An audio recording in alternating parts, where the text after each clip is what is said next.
Solids के बारे में हम पढ़ चुके हैं, तो उसके बाद सॉलिड्स के हमने मैकेनिकल कैरेक्टरिस्टिक्स देखी थी कि मैकेनिकल प्रॉपर्टीज कौन कौन सी हो सकती हैं, और अभी हमने देखने इलेक्ट्रिकल प्रॉपर्टीज कौन कौन सी हो सकती हैं। इलेक्ट्रिकल प्रॉपर्टीज कैसे वेरी करती हैं? Electrical properties of solids. अच्छा, सॉलिड्स को जब हम इलेक्ट्रिकल प्रॉपर्टीज की बेस पे कैटेगराइज करते हैं तो हमारे पास तीन मेन कैटेगरीज बनती हैं। ठीक है, कुछ सॉलिड्स ऐसे होते हैं जो इलेक्ट्रिकली टोटली कंडक्शन को सपोर्ट ही नहीं करते, कुछ इंटरमीडिएट वे पे सपोर्ट करते हैं, और कुछ 100% सपोर्ट करते हैं हर कंडीशन में। बात समझ रहे ना? कुछ पक्के सपोर्ट करते ही नहीं, चाहे कंडीशन जो भी हो जाए, वो खुद डिस्ट्रॉय हो जाएंगे बट कंडक्शन को सपोर्ट नहीं करेंगे। कुछ पहले नहीं करेंगे लेकिन स्पेसिफिक एनर्जी गेन करने के बाद वो कंडक्शन को सपोर्ट करेंगे, और कुछ सॉलिड्स ऐसे हैं जो विदाउट गेनिंग एनर्जी, किसी भी एनर्जी पे वो कंडक्शन को सपोर्ट करती है। क्लियर है?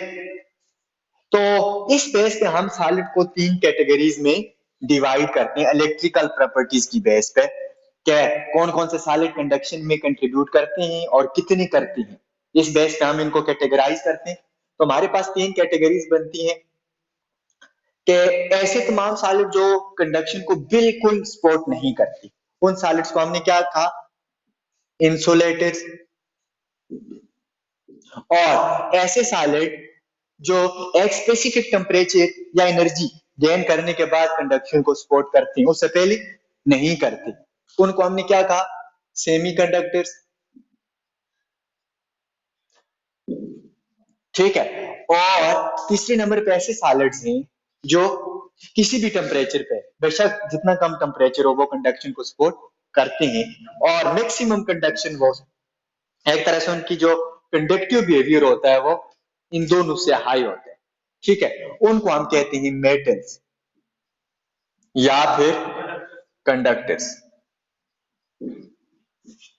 क्लियर है?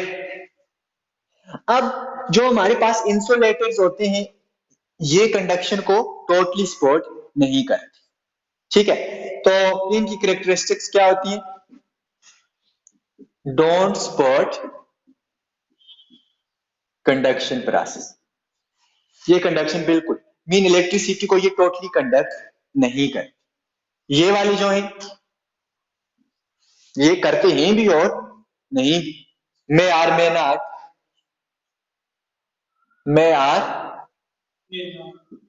Not conduct electricity. May not conduct electricity का क्या मतलब है? क्या ये कंडीशन है इनके लिए, किसी कंडीशन पे ये नहीं करेंगे, किसी दूसरी कंडीशन पे ये करेंगे। लाइक इनके लिए क्या कंडीशन होती है? एक स्पेसिफिक एनर्जी से अगर इनकी एनर्जी कम होगी तो ये नहीं करेंगे, उस एनर्जी से अगर एनर्जी ज्यादा मिलेगी तो ये करेंगे। क्लियर है? और थर्ड वन हमारे पास कंडक्टर्स या मेटल, ये highly supportive to conduction process होती है, ये 100% कंडक्शन को सपोर्ट करती है। ठीक है, तो कंडक्टर्स क्या होते हैं? They conduct electricity. अब इसे थोड़ा सा अगर दूसरे सिनारियो से देखा जाए तो हमें क्या नजर आते हैं कि दे डोंट कंडक्ट इलेक्ट्रिसिटी का मतलब क्या है? दे अपोज द मोशन ऑफ और फ्लो ऑफ चार्ज।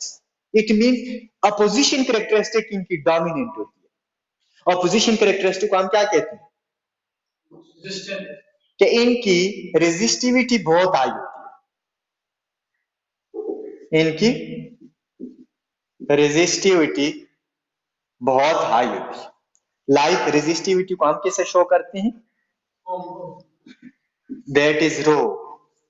रेजिस्टिविटी बहुत high mean opposition characteristic per unit volume of a wire.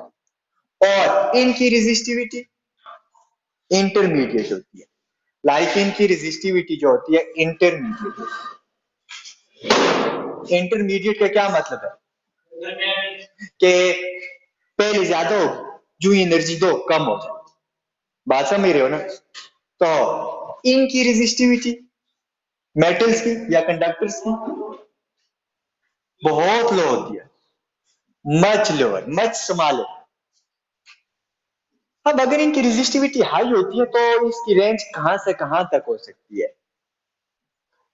इसकी रेंज मोस्टली होती है 10 raise power 11 to 10 raise power 90 ohm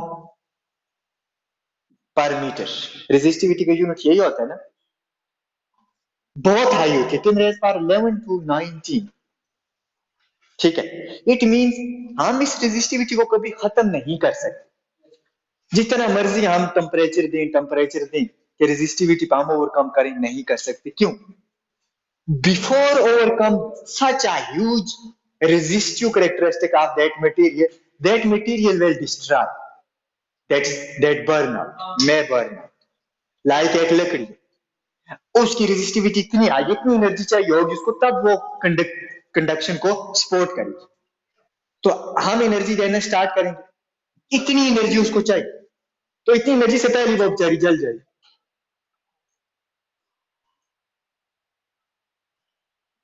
अच्छा,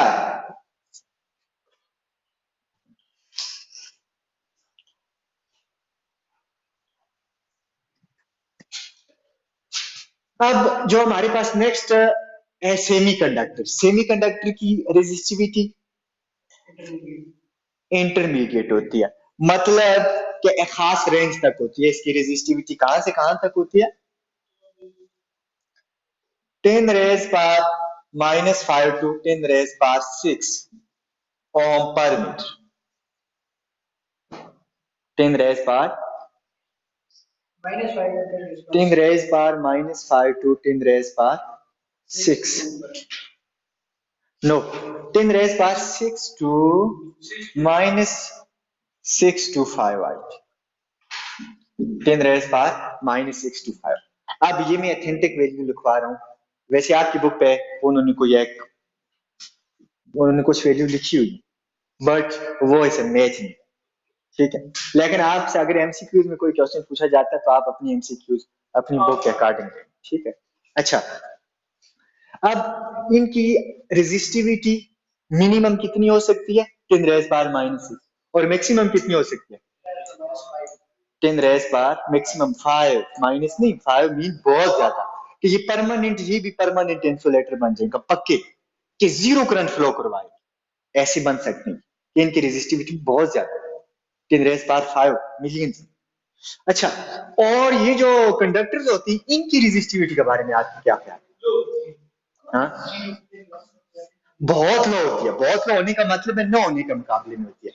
और इनकी resistivity 10 raise power -8 to 10 raise power -2 ohm per metre. -8 mean के बहुत ही कम होती है, 0.00000 समथिंग ओम पर मीटर। बात समझ गए ना? ये साइंटिफिक नोटेशन है। तो जी इनकी रेजिस्टिविटी होती है, मतलब 1/100 से लेकर, नहीं मेटल्स में होती है ना रेजिस्टिविटी, बट निग्लिजिबल होती है। क्या होती है? निग्लिजिबल। और मोस्टली जो मेटल्स हम यूज करते हैं, लाइक ये कापर वगैरह, एल्यूमिनियम, इनकी 10 रेज पावर -8, मतलब इनकी बहुत ही कम। मुझे कर सकते हैं ना, जो एनर्जी देते हैं आप आगे, आपको कितनी एनर्जी मिलती है, एनर्जी लॉसेस होती है ना, तो ये सारी चीजें मेजरेबल हैं। ठीक है, अब रेजिस्टिविटी भी तो एक तरह से अपोजिशन इफेक्ट है, जैसे कितना अपोजिट। ठीक है, लेकिन एक यूनिट वॉल्यूम वायर कि जिसके एरिया 1 मीटर और लेंथ भी 1 मीटर।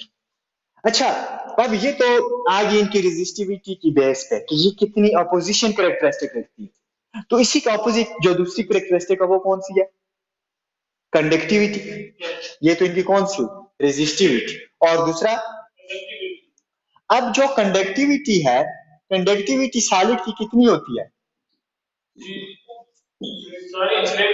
बहुत, इंसुलेटर की जीरो कंडक्टिविटी होती है। मतलब इसके ऑपोजिट कंडक्टिविटी क्या होती है असल में? 1/रेजिस्टिविटी। बात समझ गए ना? अगर इसकी रेजिस्टिविटी इतनी हायर है तो कंडक्टिविटी क्या होगी? इतनी ही लोअर होगी। लाइक इसके opposite 10 raise power -19 to 10 raise power -11 और यूनिट भी इसका ऑपोजिट हो जाएगा मोहो मीटर। क्लियर है? पर ओम मीटर कह दो या मोहो मीटर, ठीक है। सेमन समाओ इसके बारे में हमने सारा पढ़ा होगा। अच्छा, मैंने कहा कि जो कंडक्टिविटी रेजिस्टिविटी थी इंसुलेटर की ये इतनी है मिलियंस ऑफ मिलियंस में, तो कंडक्टिविटी इसका ऑपोजिट होती है रेजिस्टिविटी, रेसिप्रोकल होती है, तो कंडक्टिविटी उलट जाएगी। तो इसकी रेजिस्टिविटी 11 से 19 तक जाती है, मिनिमम 11 मैक्सिमम 19, तो कंडक्टिविटी इसके ऑपोजिट होगी कि मिनिमम -19 मैक्सिमम -11। माइनस में आपको पता है -11 इज ग्रेटर देन -19, ठीक है। तो मिनिमम ये इतनी हो सकती है, मैक्सिमम इतनी हो सकती है, और यूनिट उलट जाएगा। ये ओम है तो मो मीटर है, पर मीटर है तो मीटर, या इसको पर ओम मीटर भी कह सकते। और इसकी जो रेजिस्टिविटी, इसकी कंडक्टिविटी फिर कितनी हो जाएगी? ये आ गई कंडक्टिविटी ऑफ इंसुलेटर। तो कंडक्टिविटी ऑफ सेमीकंडक्टर कितनी हो जाएगी? हाँ, मिनिमम इसकी कंडक्टिविटी 10 रेज पावर -5 हो सकती है और मैक्सिमम 10 रेज पावर 6 तक जा सकती है, मीन फुल कंडक्टर जैसे बन सकती है, ठीक है। इसकी -6 to 5 है, तो दरमियान नहीं, मतलब इसके दरमियान ये सारी वैल्यू एग्जिस्ट कर सकती हैं। 5 to 6 है ना, ये जो है 5 है ना, इसको अगर डायरेक्ट 11 है, 5 to 11 ठीक है। देखे ना, ये प्योर इंसुलेटर्स और ये प्योर सेमीकंडक्टर्स, ठीक है।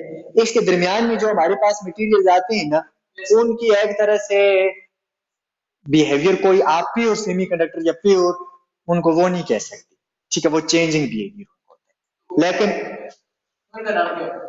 मतलब उनको आप इनमें भी ले जा सकते हो, इनमें भी ले आ सकते हो, बट वो प्योर तो नहीं होती ना।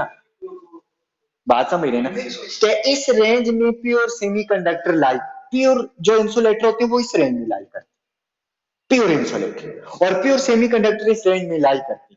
लेकिन इनके बीच में जो वैल्यूज होती है, बहुत कम ऐसा कोई ऑब्जेक्ट होगा जो इनके बीच में लाई कर। बात समझ रहे हो ना? या तो वो सेमीकंडक्टर वाली रेंज में लाई कर रहा होगा, या तो वो इंसुलेटर वाली। बाकी बहुत कम मटेरियल ऐसे होंगे जिनकी इन के अलावा जो रेंज है उसमें लाई कर रही है, ये उसकी कैरेक्टरिस्टिक ऐसे बहुत कम हो सकते, ठीक है। तो इसलिए जो लार्जर स्केल पे हम कैटेगराइज करते हैं तो वो इसी रीजन में लाई, इंसुलेटर इस रीजन में लाई करते हैं और सेमीकंडक्टर इस रीजन। क्लियर है? अच्छा, जो मेटल्स हैं वो फिर के ये आ गई हमारे पास सेमीकंडक्टर की रेजिस्टिविटी, और फिर मेटल की रेजिस्टिविटी कितनी हो जाएगी? कंडक्टिविटी कितनी हो जाएगी? मेटल की कंडक्टिविटी बहुत हाई है कि 10 रेज पावर 2 से स्टार्ट होगी और 10 रेज पावर 8 तक जा सकती है, 10 raise power 2 to 10 raise power 8 per Om metre. मतलब इसकी कंडक्टिविटी मेटल की बहुत ज्यादा है। बात समझ गए? अब ये चीज इससे पहले हमारे पास, हमें इन चीजों का पता नहीं था, ये बहुत लेट पता चला हमें।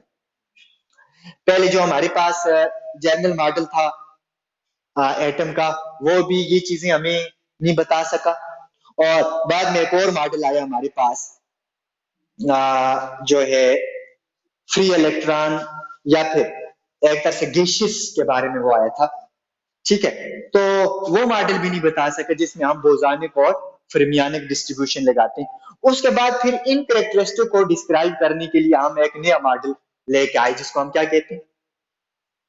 एक नया थ्योरी हमने बना, एनर्जी बैंड थ्योरी, जिसने सबको डिस्क्राइब किया, ठीक है। तो एनर्जी बैंड थ्योरी पे हम अभी जाएंगे, जो ये वाला बिहेवियर बताएगी कि क्यों ऐसा बिहेवियर शो करते हैं सॉलिड, जबकि हमें ये पता है कि सॉलिड के कॉन्स्टिट्यूएंट पार्टिकल्स एटम्स ही होते हैं, सब में एटम्स होते हैं। फिर ऐसा बिहेवियर, ऐसा पिक्यूलियर बिहेवियर क्यों आ रहा है कि कुछ सॉलिड्स में ऐसा आ रहा है, कुछ में ऐसा आ रहा है, कुछ में ऐसा? हालांकि सॉलिड है क्या? सब एटम्स के मिलने से बनती है, ठीक है। एक 3 डायमेंशनल अरेंजमेंट होती है, arrays of atoms arranged in a space that develop a crystal, और उसको हम सॉलिड कहते हैं। क्लियर है? सब में ऐसा ही होता है, लेकिन सब में एक ही प्रोसेस होता है, फिर सब में ये चीजें डिफरेंट क्यों? सब की कैरेक्टरिस्टिक डिफरेंट क्यों? अब देखो, मेटल और इंसुलेटर की कैरेक्टरिस्टिक जमीन और आसमान का फर्क। समझ लो, इंसुलेटर अगर जमीन है तो मेटल आसमान, टोटली ऑपोजिट। केस में जो बिहेवियर पाया जाता है, इसके ऑपोजिट बिहेवियर किस में पाया जाता है? मेटल्स में। हालांकि मेटल्स भी एटम्स के मिलने से बने हैं, और इन ये मार्कर है, ये भी एटम्स के मिलने से बने हैं, ये लकड़ी है, ये भी एटम्स के मिलने से बने हैं, ठीक है। अब इस चीज को डिस्क्राइब करने के लिए जो हमारे पास पुराने मॉडल थे वो फ्लॉप हो गए, ठीक है। और जो एनर्जी बैंड थ्योरी है, ये एक तरह से लेटेस्ट थ्योरीज में आती है, और इसने इनको एक्सप्लेन किया कि ऐसा क्यों होता, ऐसा क्यों। क्लियर है? तो एनर्जी बैंड थ्योरी, वैसे आपकी बुक पे तो थ्योरी इन्होंने दी हुई है, ये 1 2 3 4 बातें लिखी हुई है, एक तरह से थ्योरेटिकली क्या ये है। हकीकत में क्या होता है इसमें, वो मैं बताता हूँ, बाकी आप थ्योरी को गो थ्रू कर रहे हैं, ठीक है। अच्छा, एनर्जी बैंड थ्योरी इतनी आसानी से समझ वैसे नहीं आती, ये बहुत मुश्किल है। अगर हम इसके मॉडल पे जंप कर लेना कि जो थ्योरी है सॉलिड्स के बारे में, तो फिर डिफरेंट हमें मॉडल पढ़ने पड़ते हैं, और उनके बाद हमें कुछ समहाउ थोड़ी बहुत समझ आती है। लेकिन सिंपली ऑन मैक्रोस्कोपिक लेवल पे मैं आपको समझाने की ट्राई करता हूँ। I hope you will get the point.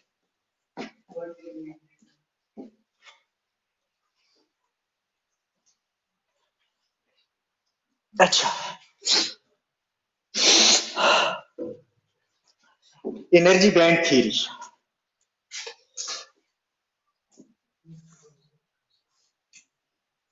Energy band theory ये सॉलिड्स के बारे में, ठीक है।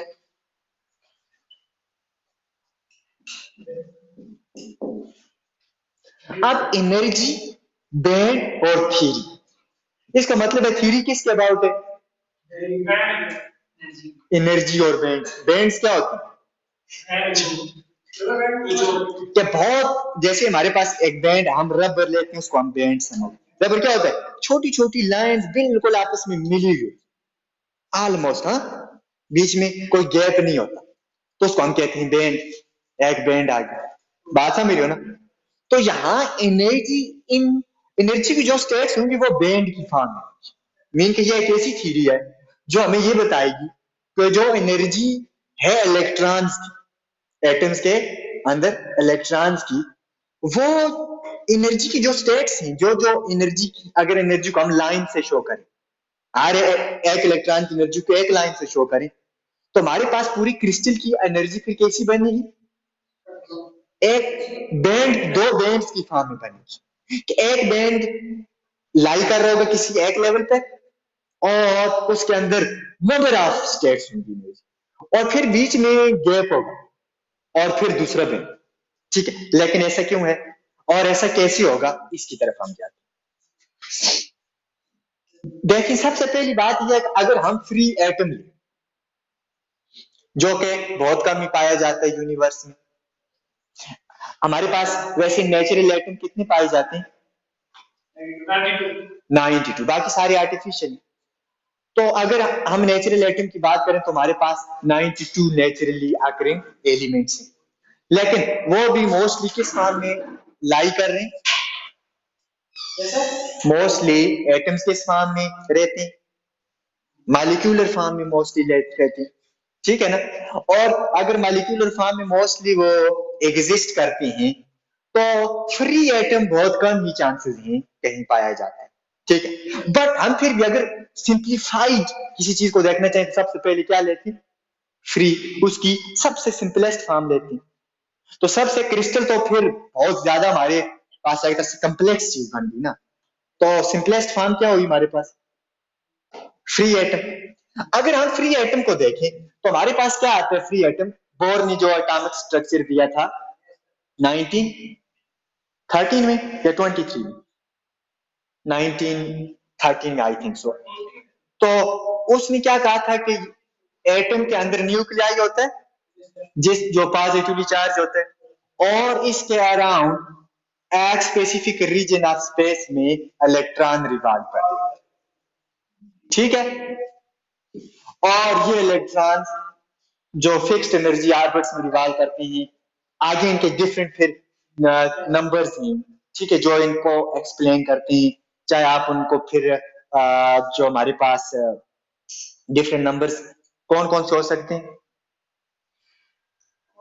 हाँ, जो इलेक्ट्रॉन्स की डिफरेंट स्टेट्स को शो करते हैं, या किसी ऑर्बिट में कितने इलेक्ट्रॉन आएंगे, हाँ, क्वांटम नंबर्स, ठीक है। तो लाइक पहले मेन हमारे पास एल के एल एम एन ऑर्बिट्स, फिर इनके अंदर शेल्स, फिर शेल्स के अंदर सब स्टेट्स, ठीक है, मैग्नेटिक क्वांटम नंबर। तो ये सारे क्वांटम नंबर यहाँ पाली वगैरह ने फिर इसकी स्पिन के बारे में सारी चीज बता दी थी, वो सारा क्लियर है एक एटम के बारे में। लेकिन जब हम ये लेते हैं कि अगर एक ऑर्बिट है हमारे पास, सपोज के में कितने इलेक्ट्रॉन रिजाइड करते हैं, 2, और 2n² ये फार्मूला है किसी भी ऑर्बिट में निकालने का, ठीक। और किसी ए के अंदर जो सब स्टेट्स बनती हैं किसी भी एनर्जी की, तो वो कैसे निकालते हैं, 2l प्लस 1, के एक ऑर्बिट के अंदर सब स्टेट्स एनर्जी की कितनी बनेगी, क्लियर है ना। और टोटल नंबर ऑफ इलेक्ट्रॉन कितनी होंगे, 2n²। अब सपोज करो कि के में 2 इलेक्ट्रॉन पाए जाए, अब इन दोनों की स्टेट्स क्या है, डिफरेंट है, स्टेट्स दोनों की डिफरेंट, बट हम दोनों की एनर्जी ऑलमोस्ट सेम मानते हैं। हम कहते हैं कि के में जो इलेक्ट्रॉन पाई जाती है उनकी एनर्जी ऑलमोस्ट सेम है, एक ही ऑर्बिट में पाई जाए, ऐसा ही मानते हैं ना। तो हम एक ऑर्बिट में पाए जाने वालों की एनर्जी क्या मानते हैं, ऑलमोस्ट सेम एनर्जी। लेकिन आप इसको अपोज कर सकते हैं, ये आपका हक है, और ये हकीकत है कि सेम एनर्जी नहीं होती, डिफरेंस होता है, बट वो डिफरेंस निग्लिजिबल होता है, इसलिए हम उसको निगलेक्ट कर देते, क्लियर है। इसी तरह पी में जो है हम कहते हैं ऑलमोस्ट सेम एनर्जी, बट होती नहीं। इसी तरह पी, के पी एल एम एन जो भी है व्हाटएवर, के एम एल और आगे एस पी डी एफ, ये अब आपके पास के एल एम और सब आगे लेवल क्या आ गए, S P D F etcetera. But किसी एक लेवल को जब हम देखते हैं तो हम उसकी एनर्जी क्या मानते हैं, सेम, कि एस में है तो सेम एनर्जी, पी में है सेम एनर्जी, डी में है सेम, एफ में सेम, हालांकि ऐसा होता नहीं। बात समझ रहे हैं ना। अब अगर सिंगल एटम ले तो इनकी एनर्जी, एस वालों की अपनी एनर्जी आएगी, पी वालों की अपनी, डी वालों की अपनी, और एफ वालों की अपनी एनर्जी आएगी। लाइक अगर पी पे हम कहते हैं 6 इलेक्ट्रॉन, तो उन 6 के 6 क्या हम ऑलमोस्ट सेम एनर्जी मान, उन तमाम की एनर्जी को हम एक लेवल से शो कर देते हैं कि सब किसी लेवल पे लाई कर रही। और एस में 2 इलेक्ट्रॉन हम कहते हैं कि इन दोनों की सेम एनर्जी, तो एक लाइन से शो कर देते हैं, और पी की हायर है तो दूसरी लेवल से शो कर देते, क्लियर। लेकिन ये सिर्फ एक एटम। अब ये एनर्जी इनके पास कौन सी एनर्जी होती है वैसे, पॉजिटिव, ये न्यूक्लियाई है, इसने इसको बाउंड किया, तो ये एनर्जी कौन सी हुई, ये इसको बाहर जाने नहीं दे रहा इलेक्ट्रॉन को, ये इलेक्ट्रॉन चाह रहा मैं इधर चला जाऊं, बट एक ऐसी फोर्स है जो इसको यहां से यहां मोड़ देती है, ये इलेक्ट्रॉन यहां पहुंच जाता है बजाय इसके, क्यों, क्योंकि ये न्यूक्लियाई इसको बाहर नहीं जाने देता। अब न्यूक्लियाई इसको पकड़ कर रखा हुआ, हालांकि वैसे एक और चीज वैसे समझ नहीं है, देखो मजे की बात है कि ये न्यूक्लियाई और ये इलेक्ट्रॉन होना क्या चाहिए, इलेक्ट्रॉन फौरन आया न्यूक्लियाई के साथ चिपक, ऐसा नहीं है, न्यूक्लियाई के राउंड वो रिवॉल्व कर, इसका मतलब है वहां कुछ ऐसी चीज है जिसने दोनों को इतनी हाइट पे रखा हो, बात समझ गए ना। अब वो फोर्स जिसने दोनों को इतना जुदा करके इतनी हाइट पे रखा हुआ है, उसने दोनों पे वर्क किया है, वो work in the form of potential energy इनके पास मौजूद है।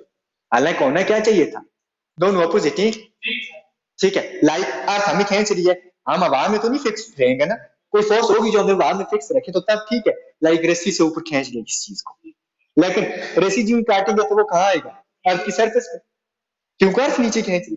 अगर रस्सी ने उस चीज को अर्थ से कुछ हाइट पे रखा हुआ है, वो चीज ऊपर बाहर नहीं जा सकती क्योंकि जमीन ने खींचा होगा, लेकिन है कुछ हाइट पे, और उस हाइट पे किसने रखा हुआ है? टेंशन ने। तो उस टेंशन ने वर्क किया उस बॉडी को जमीन से इतनी हाइट पर रखने के लिए, और वो work in the form of potential energy उस बॉडी के पास छोड़ेंगे तो वो इतनी एनर्जी की आवाज भी हमें आएगी जब वो जमीन पे गिरेगी। ठीक है, तो यहां भी एक न्यूक्लियाई एक इलेक्ट्रॉन, इन दोनों को साथ में क्या हो जाना चाहिए था?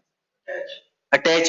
लेकिन ऐसा नहीं है, अगर अटैच नहीं हुए हुए इतनी डिस्टेंस पे, तो कोई चीज है जिसने इतनी डिस्टेंस पे इनको रखा हुआ, बात समझ रहे ना? और ये जितनी डिस्टेंस पे है इतना समझ लो वर्क हो गई, और वो work in the form of potential energy इनके पास यहाँ इनकी पोजीशन की वजह से मौजूद। तो इट मींस इनके पास पोटेंशियल एनर्जी होती है, इनके पास क्या होती है? Potential energy. ठीक है, अब पोटेंशियल एनर्जी हम कहते हैं कि पोटेंशियल एनर्जी क्या होती है जी? U is equal to 1/4 pi epsilon not Q1 Q2 divided by R। यही फार्मूला होता है। R स्क्वायर तो फोर्स में होता है ना। ठीक है, लेट्स ये आपके पास क्या आ गया? Potential energy.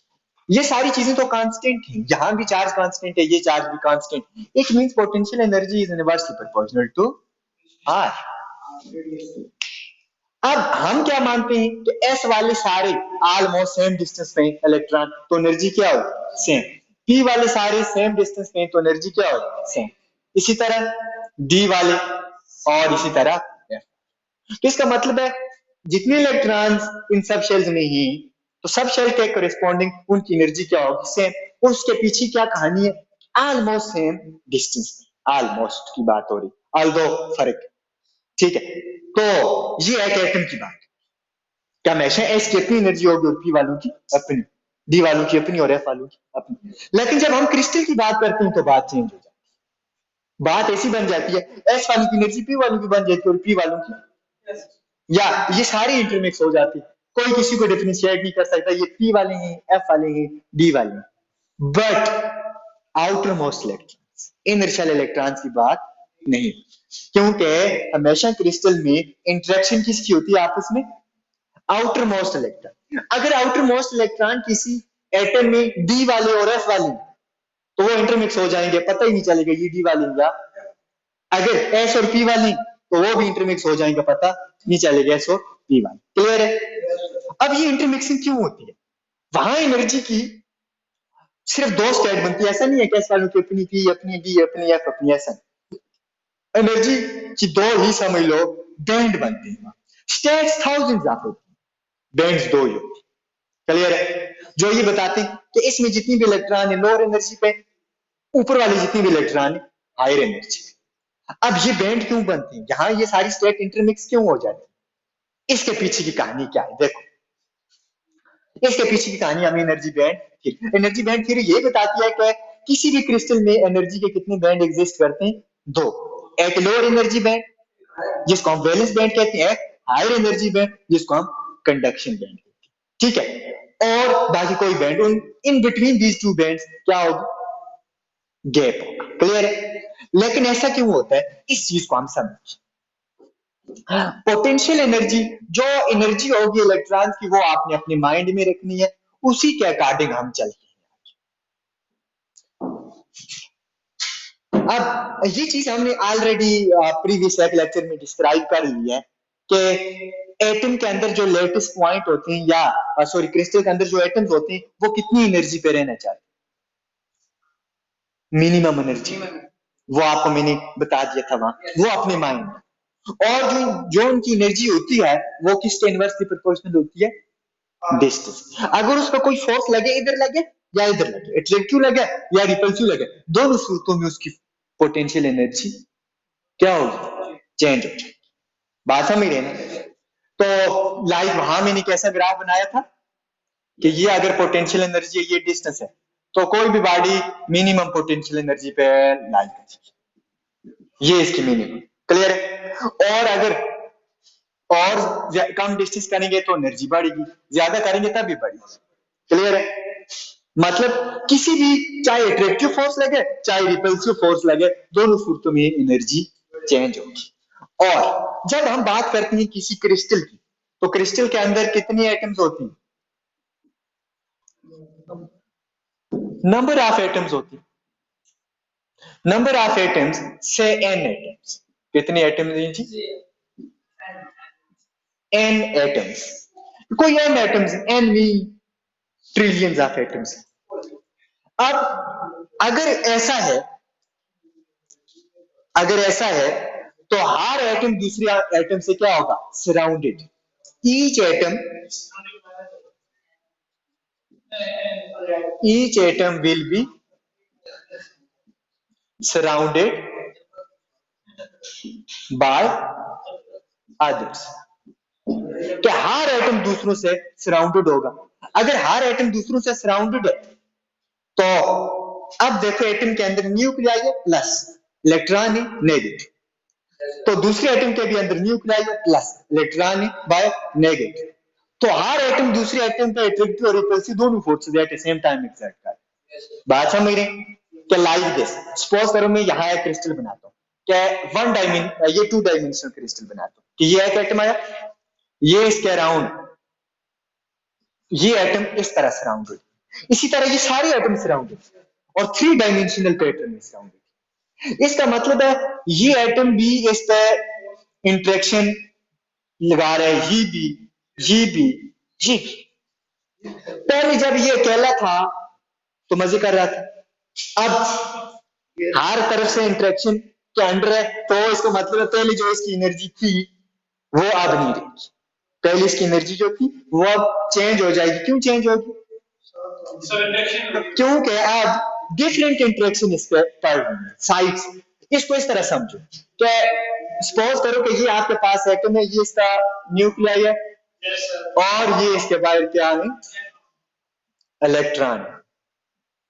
ठीक है, और इसी तरह ये कोई दूसरा एटम है, इसका पॉजिटिव है और इसके बाहर ये क्या है? इलेक्ट्रॉन। ठीक है, अब देखो ये एक इलेक्ट्रॉन को अगर हम देखें, एक इलेक्ट्रॉन इन चारों पे इफेक्ट डालेगा ना, और इस एक इलेक्ट्रॉन पे इसका न्यूक्लियाई भी इफेक्ट डालेगा और इन चारों पे इसका न्यूक्लियाई भी इफेक्ट डालेगा। कितना कॉम्प्लेक्स होता जा रहेगा कि इसकी फोर्सेस पे भी लगेगी, इसकी फोर्सेस पे भी लगेगी, इसकी फोर्स इस पे भी लगेगी और इसकी फोर्स इस पे। अब देखो एक इलेक्ट्रॉन से ये चारों डिफरेंट डिस्टेंस पे, बात समझ रहे हो ना? डिफरेंट डिस्टेंस पे, तो हर एक पे फोर्स क्या लगेगी? डिफरेंट। इसी तरह ये इलेक्ट्रॉन भी इन पे इंटरेक्शन डालेगा, ये भी, और इस तरह इन पे भी ये इंटरेक्शन पड़ेगी, इससे भी दूसरी तरफ डिफरेंट एटम्स हैं और न्यूक्लियाई भी इन पे इंटरेक्शन डालेगा। अब हर एक पे इंटरेक्शन क्या हर इलेक्ट्रॉन पे सेम पड़ रही है? नो, डिफरेंट पड़ रही है, डिफरेंट डिस्टेंसेस पे। तो इसका मतलब है हर इलेक्ट्रॉन की एनर्जी चेंज हो जाए, कुछ की कम होगी, कुछ की ज्यादा होगी। इस इंटरेक्शन के नतीजे में कुछ इलेक्ट्रॉन की एनर्जी क्या होगी? कम, कुछ की ज्यादा, depending upon the distance and interaction. ठीक है, क्योंकि यहाँ अट्रैक्टिव और रिपल्सिव दोनों फोर्सेस लग रही है एक इलेक्ट्रॉन पे। न्यूक्लियाई इलेक्ट्रॉन पे अट्रैक्टिव, इलेक्ट्रॉन इलेक्ट्रॉन पे रिपल्सिव। नेट फोर्स इन दोनों की रिजल्टेंट फोर्स मिलकर बन रही, और उस फोर्स की वजह से एनर्जी इनकी कितनी चेंज होती है? That depends upon the interaction, और वो इंटरेक्शन इस डिस्टेंस पे डिपेंड करती है कितनी स्ट्रांगली इंटरेक्ट कर रही है दो एटम। तो इस डिस्टेंस की वेरिएशन की वजह से हर एटम के जो इलेक्ट्रॉन है उनमें से कुछ की एनर्जी बढ़ेगी और कुछ की एनर्जी दूसरों से कम होगी। बात समझ रहे हैं ना? अब यहां क्या होगा कि हर एटम सराउंडेड है दूसरे एटम से, एंड इस सराउंडेड की वजह से क्या होगा? Electrons of each atom will experience effect of electrons of other neighboring atoms। neighboring atoms mean आप उसको न्यूक्लियाई का भी इफेक्ट लोगे उसका और इलेक्ट्रॉन का भी। ठीक है, तो जितनी भी नेबरिंग एटम होंगे या नेबरिंग एटम के आप इलेक्ट्रॉन्स कह दो और प्लस न्यूक्लियाई के दोनों का इफेक्ट इस पे होगा। बात समझ रहे हैं ना? इसका मतलब है कि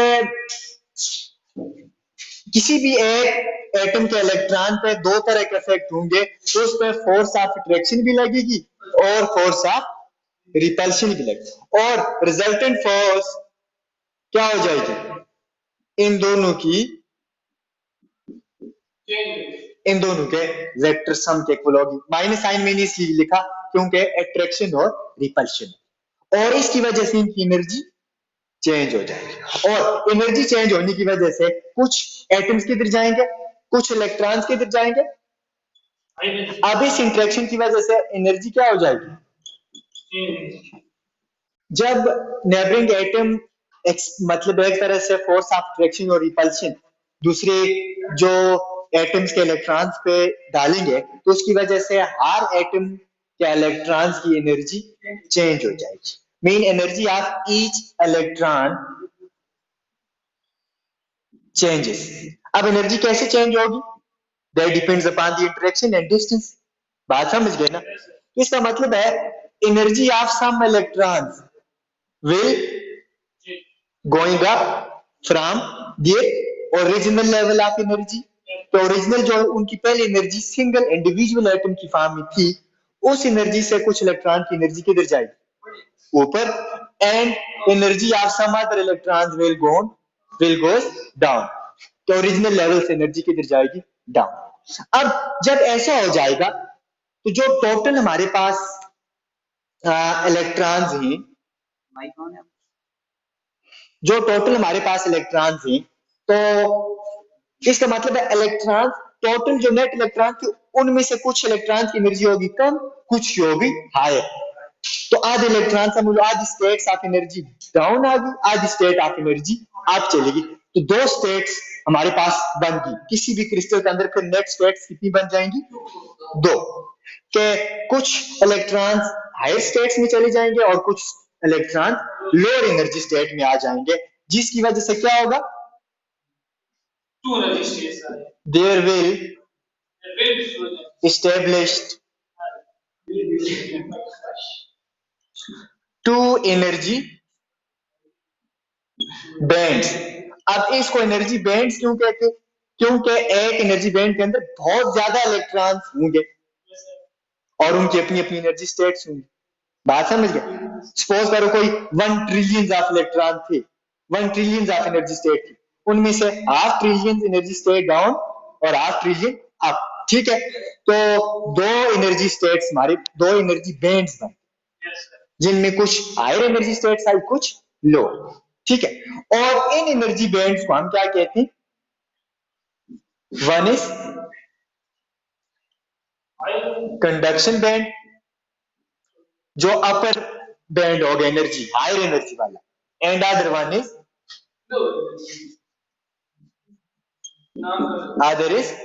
वैलेंस बैंड। वैलेंस बैंड का मतलब है, वैलेंस बैंड ऐसा बैंड होगा जिसमें एनर्जी की वो स्टेट्स होंगी जिनकी एनर्जी कम। क्लियर है? और इन दोनों के दरमियान क्या होगा? इन दोनों के दरमियान देयर में are may not exist energy gap।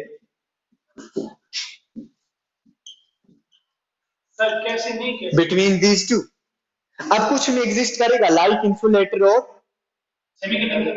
Semiconductor में, बट मेटल्स में ये गैप एग्जिस्ट नहीं करेगा। क्लियर है? तो इन दो एनर्जी बैंड्स में इस तरह की पोजीशन है। अब यही तो मैं बता रहा हूं ऐसा कैसे हो सकता है। सपोज करो कि आपका एक शो चल रहा है, शो चल रहा है किसी जगह। अब उसमें दो स्टोरीज हैं और स्टेज सामने है। अब ऑडियंस जो आ रहे हैं उनकी मर्जी, वो नीचे वाली स्टोरी में बैठ के शो को देखे या ऊपर वाली स्टोरी में बैठ के शो को देखे, लेकिन बीच में लटक के शो नहीं देख सकते। ठीक है ना? मतलब या तो ऊपर वाली स्टोरी में जाएंगे या तो नीचे वाली स्टोरी में। स्टेट्स लगी हुई, स्टेट्स मीन चेयर्स लगी हुई, और चेयर्स नीचे वाली स्टोरी में जो चेयर्स है उनकी एनर्जी कम, ऊपर वाली स्टोरी की एनर्जी ज्यादा। जो यंग पीपल आएंगे उनकी एनर्जी वो ज्यादा एनर्जेटिक, वो हायर में जंप करेंगे। बट जो ओल्ड एज के लोग आएंगे उनकी एनर्जी थोड़ी कम होती है, इसलिए वो लोअर एनर्जी स्टेट्स में नीचे वाली स्टोरी में बैठ कर देखेंगे। लेकिन ऐसा कैसे होता है एटम्स में, ये नहीं।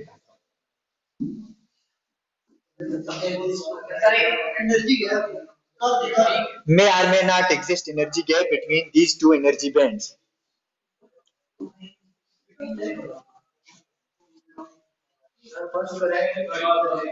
बस विद इन 5 मिनट्स में आपको ये अगली चीज समझाता हूँ कि ये नेक्स्ट चीज क्या है।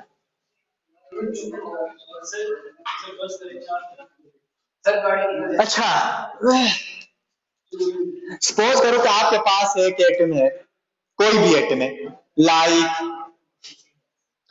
लाइक सिलिकॉन, लाइक क्या है, सिलिकॉन, क्लियर, और 2 8 4 इलेक्ट्रॉन्स इसमें, बात समझ रहे। अब 2 भी इनर्शियल है, 8 भी इनर्शियल है, 4 कौन सा है, वेल्स। तो जब दूसरे एटम इसके करीब आएगा तो क्या ये इस 8 या इन 2 इलेक्ट्रॉन्स के साथ इंटरेक्ट करेगा या 4 वाला, 4 वेरी सिलेक्ट। अब ये चीज आपने अपने माइंड में, अब बात समझो कि ये जो हमने सिलिकॉन के एटम लिया, बातें ना करो, सिलिकॉन के एटम लिया, इसके वैलेंस में टोटल इलेक्ट्रॉन कितने, टोटल एनर्जी स्टेट्स कितनी हुई, 4। टोटल एनर्जी स्टेट्स क्या 4 होंगी या 8 होंगी, ये बताओ। देखो समझिए इसको कि टोटल नंबर ऑफ इलेक्ट्रॉन्स कितने, 4। 4 इलेक्ट्रॉन कितनी एनर्जी स्टेट्स को ऑक्युपाई करेंगे, 4 को, लेकिन इसमें एनर्जी स्टेट्स टोटल होंगी कितनी, 8। सपोज आपका ये रूम है, रूम में 40 चेयर्स लगी हुई, 20 बच्चे आए हैं, 20 एब्सेंट, 20 स्टेट्स फिल हैं और 20 बाकी अनफिल्ड है, बट टोटल स्टेट्स हैं कितनी, 40, कितनी, 40। अब टोटल नंबर ऑफ इलेक्ट्रॉन्स कितने हैं, 4। It means total number of energy states कितनी होगी, 8। इनमें से फील्ड कितनी है, 4, अनफिल्ड कितनी है, 4, यस।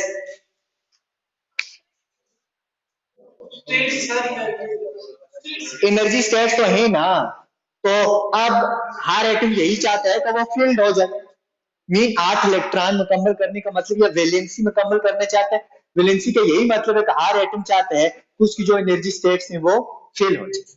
अब एनर्जी स्टेट्स तो है ना, इलेक्ट्रॉन में होने का मतलब ये तो नहीं है कि उसके पास एनर्जी स्टेट है, उसके पास सीट अवेलेबल है बट खाली है, बात समझ रहे ना। तो जो इलेक्ट्रॉन आया वो सीट को ऑक्युपाई कर ले। जैसे आपने कहीं सफर करना है, 30 टिकट हुए एक ड्राइवर के, 20 नहीं हुए, तो 20 न होने का ये मतलब तो नहीं है कि वो ड्राइवर उन 20 सीटों को वहां यार्ड में छोड़ के गाड़ी को लेकर चल पड़ेगा। अच्छा, अब देखो कि टोटल नंबर ऑफ स्टेट्स कितनी, 8। अब हम आ जाते हैं क्रिस्टल एंड क्रिस्टल, बात सुन, क्रिस्टल में टोटल नंबर ऑफ एटम्स कितनी होती, क्रिस्टल में नंबर ऑफ एटम्स कितनी होती, suppose total number of atoms n, एक एटम में कितने इलेक्ट्रॉन होंगे, 4, तो टोटल क्रिस्टल में कितने इलेक्ट्रॉन हुए, 4, कितने हुए, 4n इलेक्ट्रॉन। हाँ, एक फिर क्रिस्टल में टोटल नंबर ऑफ स्टेट्स कितनी होगी, 4n प्लस 4n 8। अब इन 8n में से फील्ड कितनी होगी, फील्ड 4n, और अनफील्ड कितनी होगी, 4n।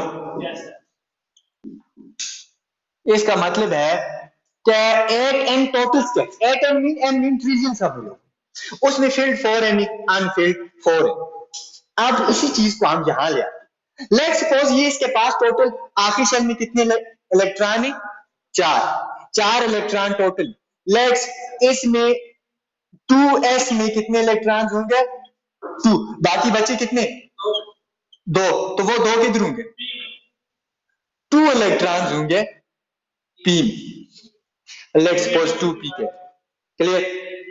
अब इन दोनों की, s वालों की एनर्जी अपनी है, p वालों की एनर्जी अपनी। अब यहां पहले ले लो इंडिविजुअल केस,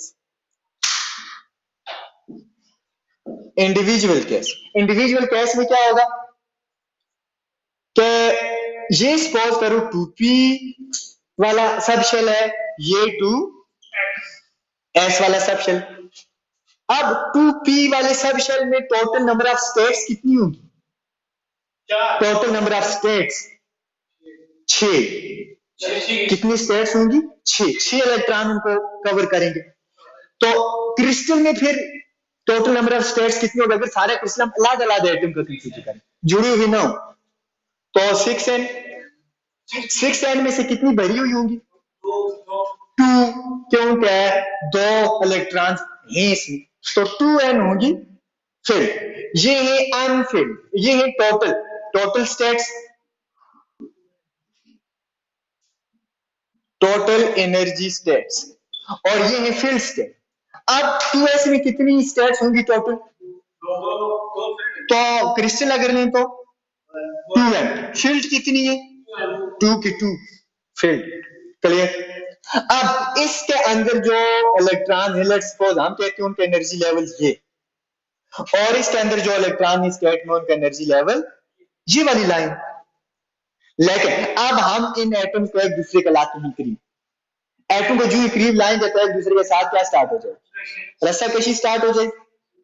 ठीक है, एक तरह से फोर्स ऑफ अट्रैक्शन, रिपल्शन पड़ेगी, इंटरेक्शन होगी, एनर्जी हर एटम की चेंज है। मतलब इलेक्ट्रॉन की वैलेंस इलेक्ट्रॉन की एनर्जी चेंज है, और कुछ इलेक्ट्रॉन हायर एनर्जी की तरफ जाना स्टार्ट करेंगे, कुछ। अब आना किधर था? एनर्जी वैसे इस लाइन पे होनी चाहिए थी ना सबकी, लेकिन जो ही हम आ जाते हैं क्रिस्टल पर, लाइक ये तो थी इंडिविजुअल केस के एटम मिला दिला, यहां क्या हो गया कि डिस्टेंस डिक्रीज हो रहा है। अब डिस्टेंस क्या हो रहा है? ये डिस्टेंस बहुत दूर था, अब डिस्टेंस डिक्रीज हो रहा है। डिस्टेंस डिक्रीज होगा तो एटम एक दूसरे के करीब आएंगे। करीब आएंगे तो यहां कुछ इलेक्ट्रॉन की एनर्जी की तरह ओरिजिनल लेवल से इंक्रीज होना स्टार्ट हो जाएगी, और कुछ की एनर्जी ओरिजिनल लेवल से डिक्रीज होना। ऐसा ही यहां भी होगा।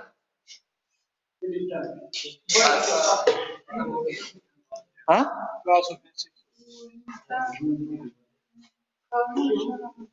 अच्छा, मीन जब हम एटम को एक दूसरे के करीब लाएंगे तो एनर्जी कुछ इंटरेक्शन की वजह से कुछ इलेक्ट्रॉन की बढ़ेगी, कुछ की कम। ऐसा ही इस लेवल में भी होगा, कुछ की एनर्जी बढ़ेगी, कुछ की ओरिजिनल लेवल से कम। करते करते करते क्या होगा?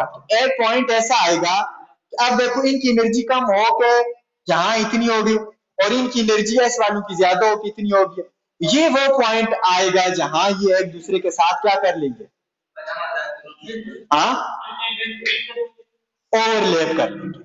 एक दूसरे के साथ क्या कर लेंगे? ओवरलैप। ओवरलैप करने का मतलब अब इंटरमिक्स हो, इस पॉइंट पे आके ये क्या हो जाएंगे?